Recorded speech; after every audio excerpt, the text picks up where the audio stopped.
Bonjour à tous, nous voilà de retour à Pépinster où j'ai invité le ministre, quelques journalistes pour venir constater le bon travail que font nos équipes sur le terrain dans le cadre de la gestion de cette crise. Nous avions 25 tronçons de voies qui n'étaient plus praticables suite aux intempéries de mi-juillet.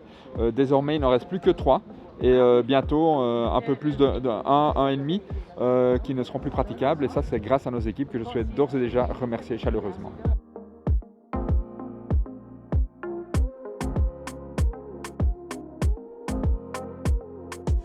Pépinster, c'est vraiment l'épicentre des dégâts que nous avons connus. Nous avons eu des centaines et des centaines de mètres de talus déstabilisés.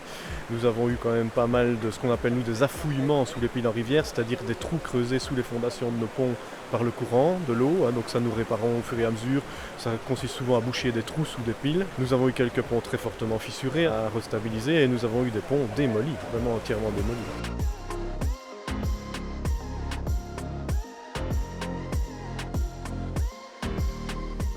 Alors il faut vous imaginer ici que la rivière, elle est passée au-dessus du pont. Elle a ensuite dévalé le tunnel pour ressortir de l'autre côté du tunnel en emportant tout sur son passage. Donc le ballast, ça a abîmé la voie, ça a abîmé les traverses, l'électronique évidemment, la fibre optique et puis le pont lui-même. Donc vous voyez l'état actuellement et qu'il faudra entièrement reconstruire.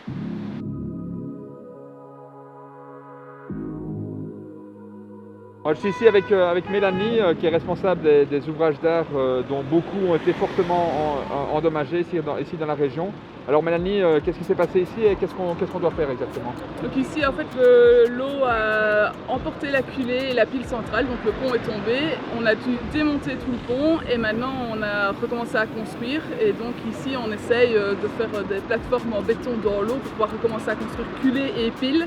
Mais par exemple ce matin le niveau de l'eau avait remonté de 70 cm et donc malheureusement aujourd'hui on n'a pas pu travailler.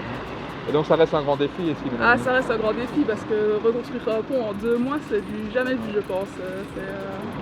Écoute, bon courage et bonne continuation. Merci à toi. Merci.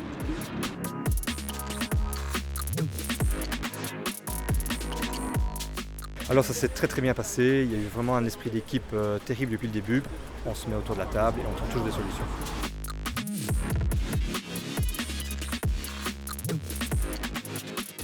Et donc en plus de tous les efforts qui sont déployés pour réparer le réseau dans les meilleurs délais, Infrabel aussi fait preuve de solidarité en mettant un certain nombre de moyens à disposition de Pépinster, une commune qui est très sinistrée.